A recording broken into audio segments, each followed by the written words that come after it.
하나님 여러분 안녕하십니까. 조리치는 기사입니다.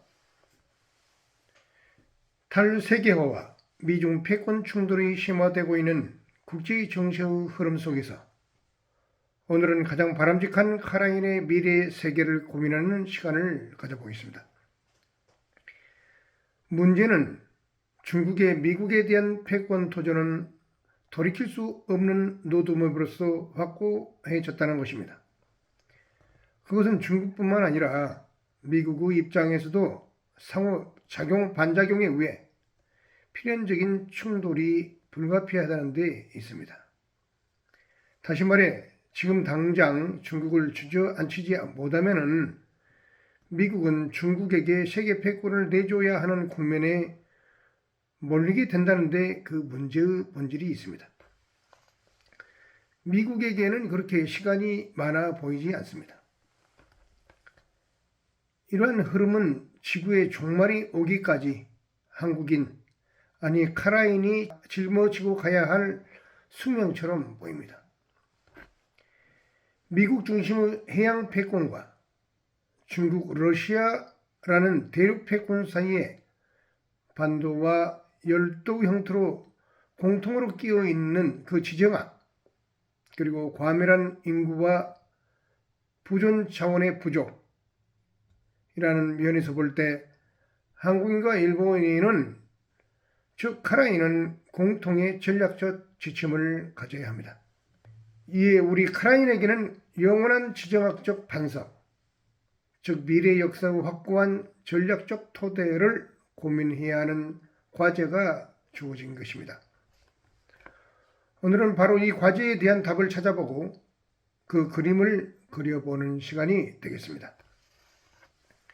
하나나TV 208회차 방송 세계 패권 충돌 라인 시나리오에서 그 대강을 그려보였습니다.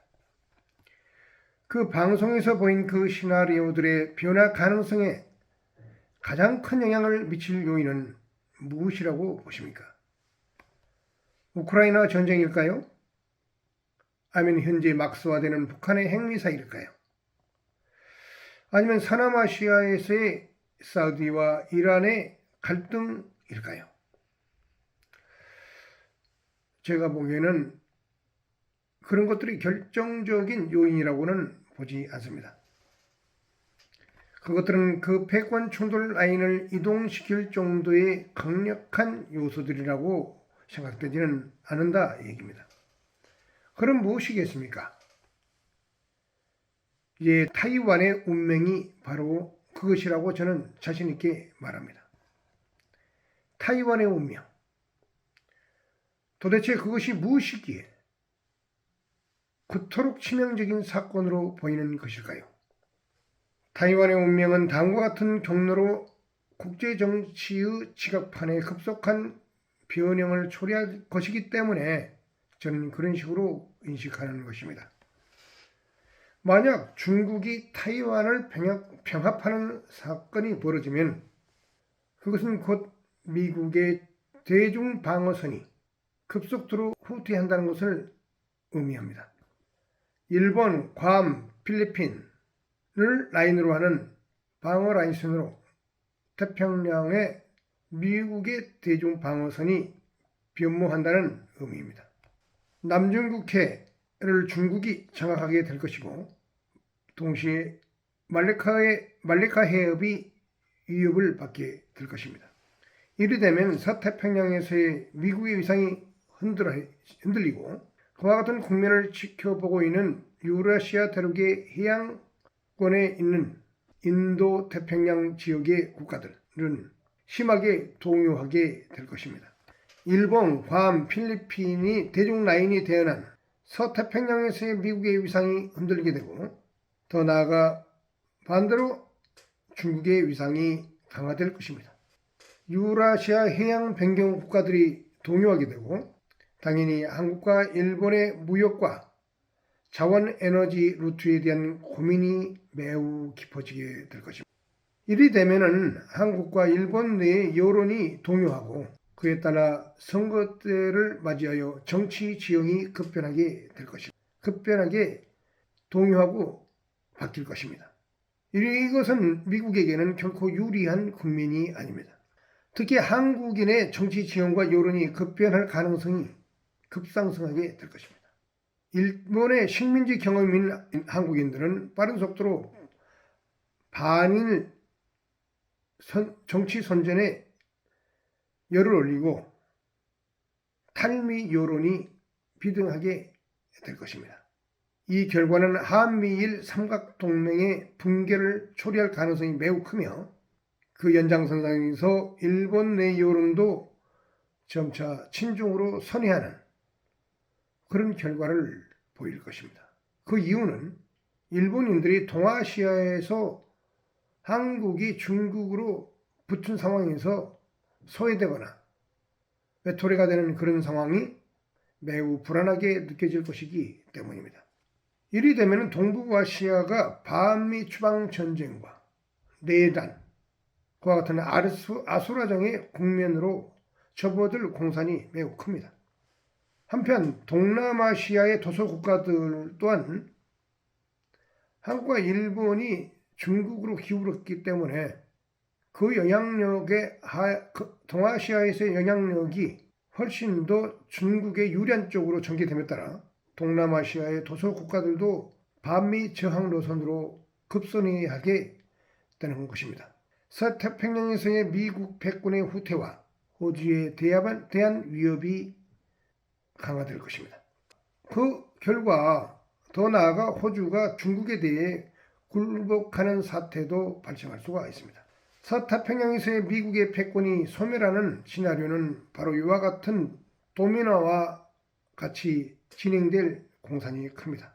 서남아시아 국가들도 당연히 빠른 속도로 유라시아의 심장부에 있는 중국을 향해 기울 것입니다.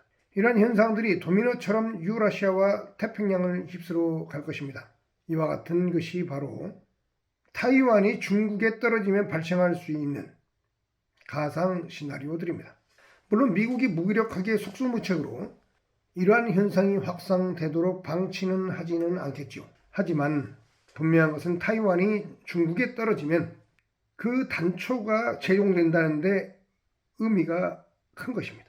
세계 패권 지도 엄청난 지각 변동의 실루탄이 될 가능성이 중국에 의한 대만 병합이라는 것입니다. 따라서 미국으로서는 선제적으로 중국의 대만 병합을 막아야 되는 중대한 과제를 안게 된다.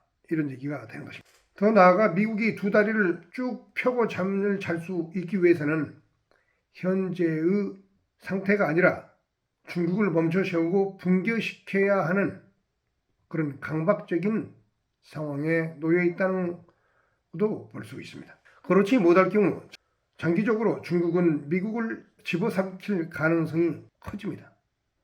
조금만 더 지나면 중국의 팽창 관성을 통제하기가 어려운 국면에 도달할 수도 있습니다. 지금까지의 내용은 지도 5번 미 패권의 소멸 시나리오가 바로 거기에 해당할 것입니다. 현재의 한국인과 일본인에게는 가슴이 답답해지고 막막해지는 시나리오가 될 것입니다. 요즘 한국 내 여론과 그 흐름을 지켜보면 매우 우울합니다. 국민의 통합과 단결이 정치적 현상으로서 보이지 않기 때문입니다. 매우 위태로워 보입니다. 하나로 뭉쳐도 쉽지 않은데 온통 분열하고 방황하고 있는 형국입니다. 그럼 일치된 실마리를 찾기 위해서는 보다 합리적인 방향성을 모색해 나가야 합니다. 그런 의미에서 여기 6개의 항목을 체크해 가면서 한국인에 맞는 최상의 패권 시나리오를 찾아보겠습니다. 그 항목의 체크사항은 1. 영토 통일성 2. 개인의 자유 3. 외국군의 주둔 유무 4. 경제적 부와 안정 5. 지정학적 안정 그리고 마지막으로 국가위신과 정체성. 이 국가위신과 정체성은 부여문화지위와 찬란한 고조선에 대한 추억 이런 것들이 거기에 해당된다고 하겠습니다. 자, 그럼 이 표를 보면서 공리해 보도록 하겠습니다. 이 표 가로축은 패권 충돌 시나리오를 5개로 구분한 것인데요. 세로축은 국가 이익의 항목들을 나타내고 있습니다.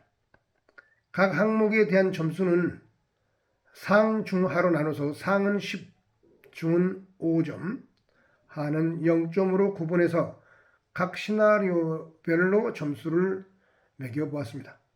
그렇게 해서 총계 점수를 이렇게 표시해 주고 있습니다.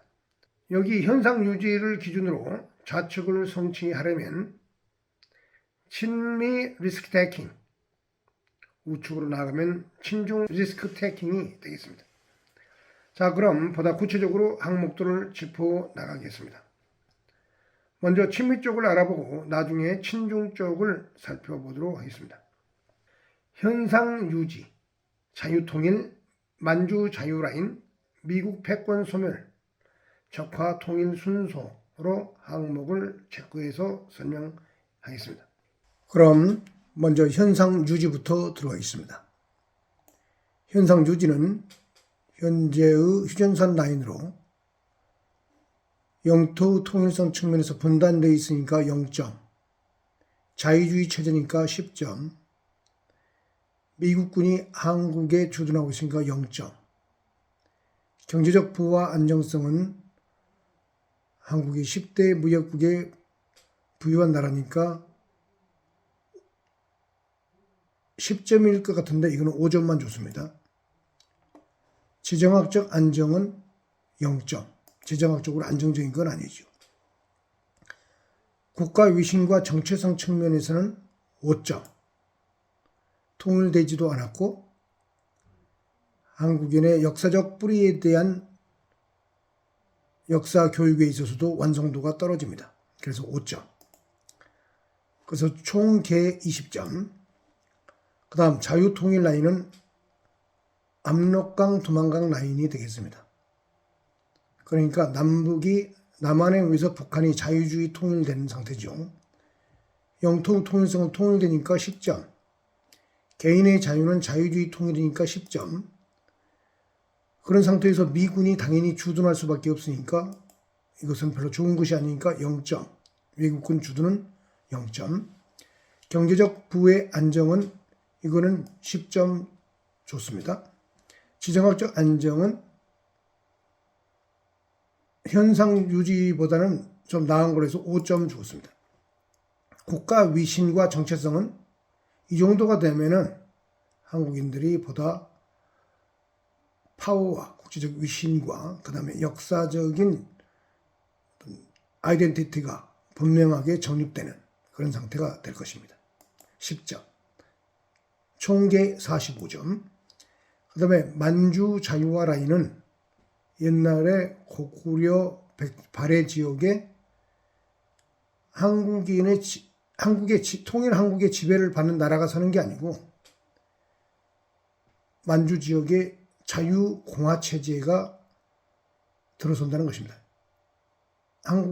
한국인의 나라는 아닙니다. 이런 상태에서 남북한은 통일된 상태니까 영토 통일성은 10점.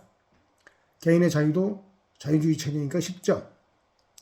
외국군은 당연히 미군이 주둔할 수밖에 없습니다. 그래서 이것은 0점.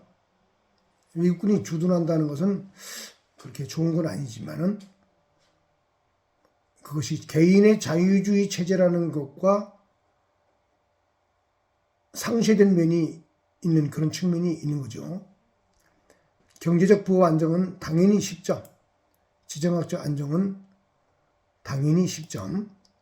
국가 위신과 정체성은 최고 상태로서 10점. 그래서 총계 50점이 되겠습니다. 그 다음에 친중 리스크 테이킹 쪽을 보면은 미국 패권 소멸 라인이 되는데요. 이것은 서태평양에서 미국 패권이 사라지고 동태평양 너머로 물러난 상태. 이런 상태에서는 남북한은 통일 상태이기 때문에 10점. 개인의 자유는 공산 사회주의 체제의 가능성이 크기 때문에 이런 상태에서는 개인의 자유는 0점. 외국군 유무는 이거는 10점. 외국군이 한반도에 주둔하지는 않는 상태가 되겠죠. 이거는 긍정적인 측면입니다. 경제적 부와 안정적 측면에서는 유라시아 패권을 중국이 지게 되는 상황이 되니까 거기에 따라서 경제적 부와 안정이 통일된 상태에서 어느 정도 크게 있을 겁니다. 10점. 지정학적 안정은 당연히 통일된 한반도가 중국 패권의 가장 안정된 위치에서 마치 암탉의 품에 안긴 평화처럼 되니까 10점이 됩니다. 그러나 국가 위신과 정체성 측면에서는 5점만 줬습니다. 이유는 뭐냐면은 이렇게 되면은 한국인들의 문화적, 역사적 뿌리에 대한 적극적인 교육과 국제사회에서 위상이 잘 보이지 않을 겁니다. 중국의 품에 안긴 세력에 불과하기 때문에 국가 위신과 정체성에서는 5점. 그래서 미국 패권 소멸 라인에서는 총계가 45점이 되겠습니다.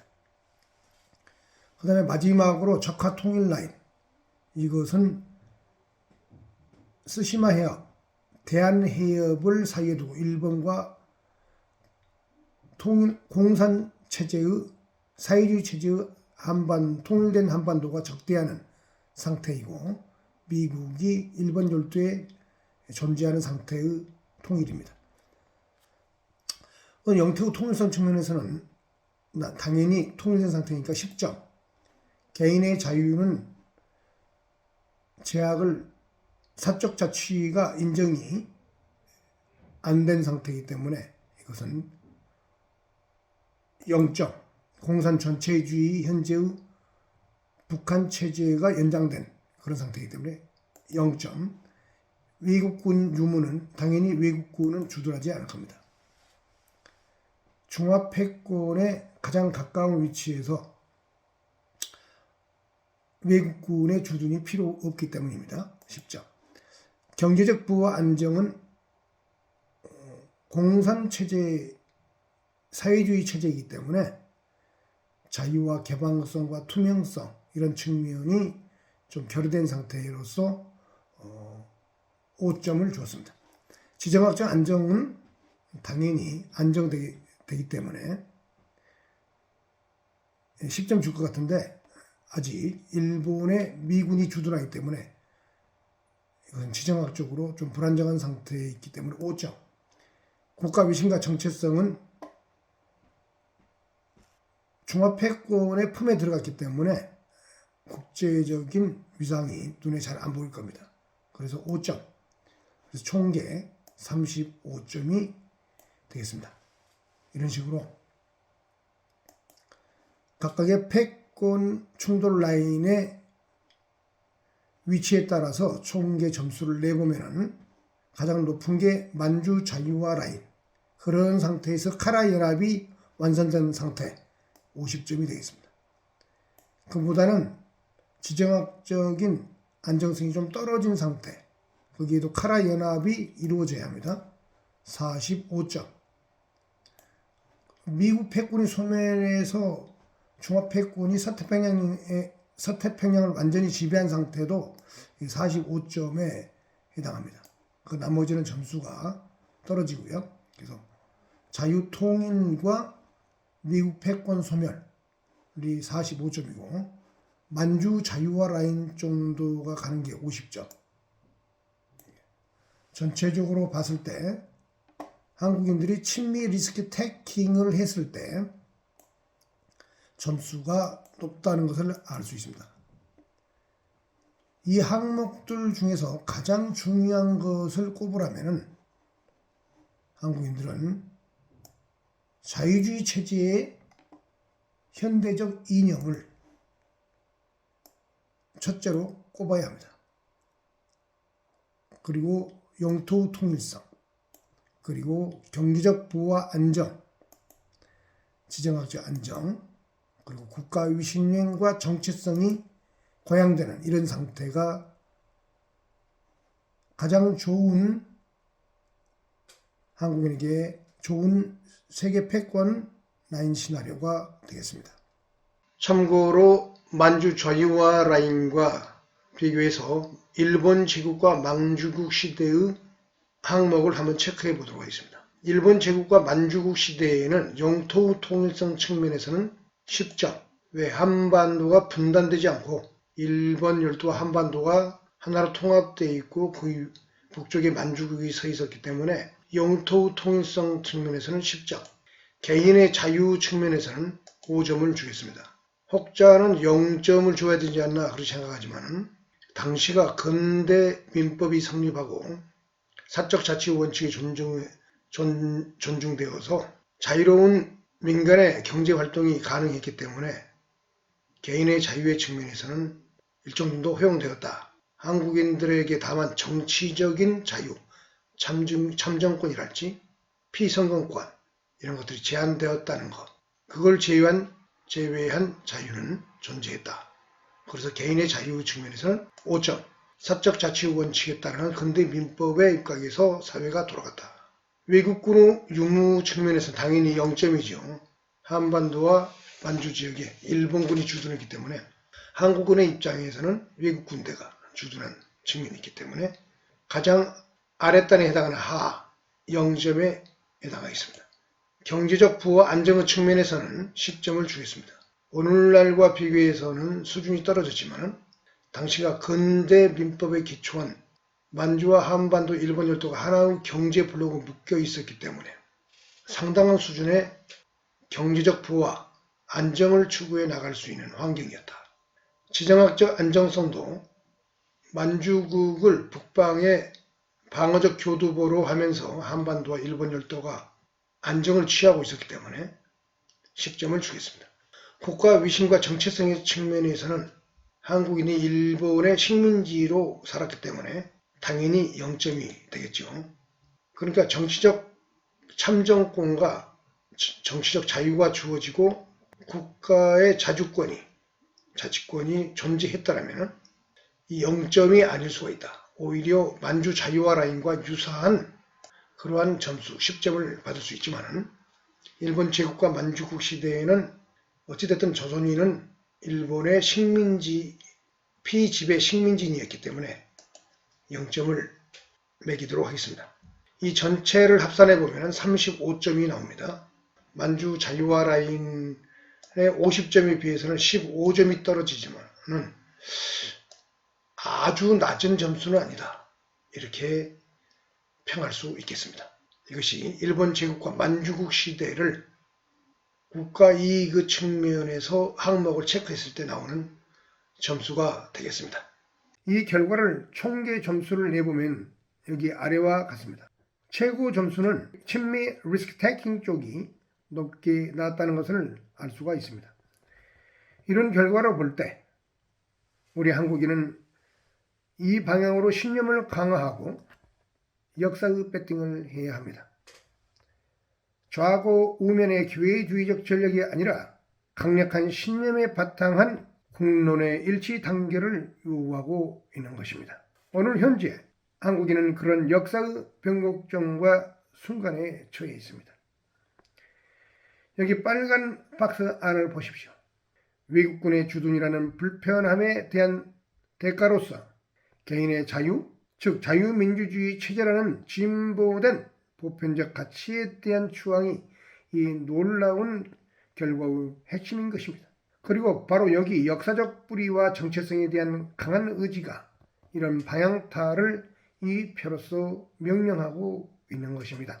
그리고 이 역사적 지향의 확실한 완성은 한국과 일본이 하나 되는 카라 연합이 그 골격으로서 성취될 때 완전해 줄 것입니다. 우리 한국인은 보다 의연해져야 합니다. 좌고 우면의 천박한 기회주의적 자세가 아니라 굳건한 의지에 기초한 고구려 씨름에서 보이는 무사도로서 세계를 바라보는 담대한 의지를 획득해야 합니다. 그것이 국가 전략을 고민하는 핵심적 역량이 되어야 합니다. 그런 의미에서 고구려 씨름의 부활과 아사달 씨름 대회를 시행할 것을 제안합니다. 오늘은 여기까지 모시겠습니다. 감사합니다.